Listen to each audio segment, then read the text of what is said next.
Әзіреті Мәулана Румиден бірер нақыл сөз.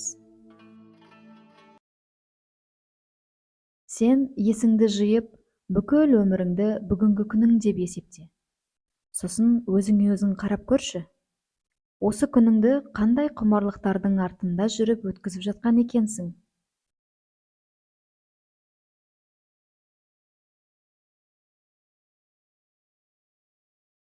Көзіңді ашып, бастан аяқ Алланың кәләмі болған Құран кәрімге үңіліп қарашы. Құранның бүкіл аяттары әдептілік тәлімін жүргізеді, әдептілікті үйретеді.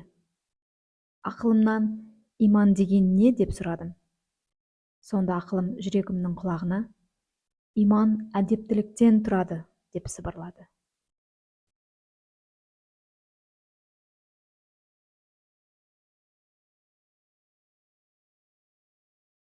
Тәнді шегінен тыс асырап өсіруді көздеме. Өйткені соңында ол топыраққа баратын құрбандық. Ал енді сен көңіліңді жетілдіріп бақ. Ұлық орындарға баратын, сондай-ақ абыройға бөленетін де көңіл.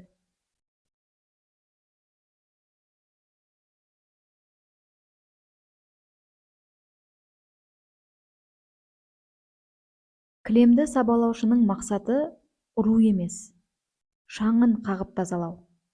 Тура сол сияқты басқа түскен қиындық арқылы да Алла тағала бойға біткен шаң тозаңды қағып тазалайды. Ендеше, неге сонша қайғыланасың?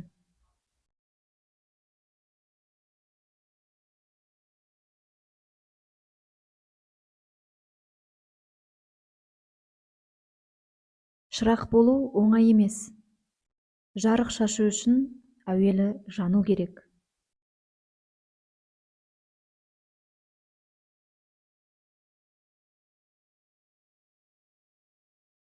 Ей, ғапыл адам!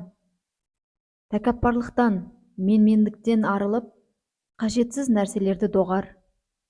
Сонда барып саған Тәңірдің рахымы жауады.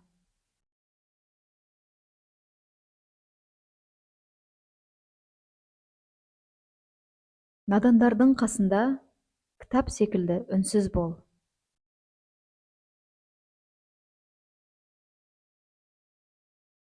Негізгі болмысың ойдан тұрады.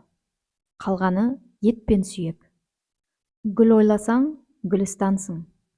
Тікен ойласаң, тікендісің.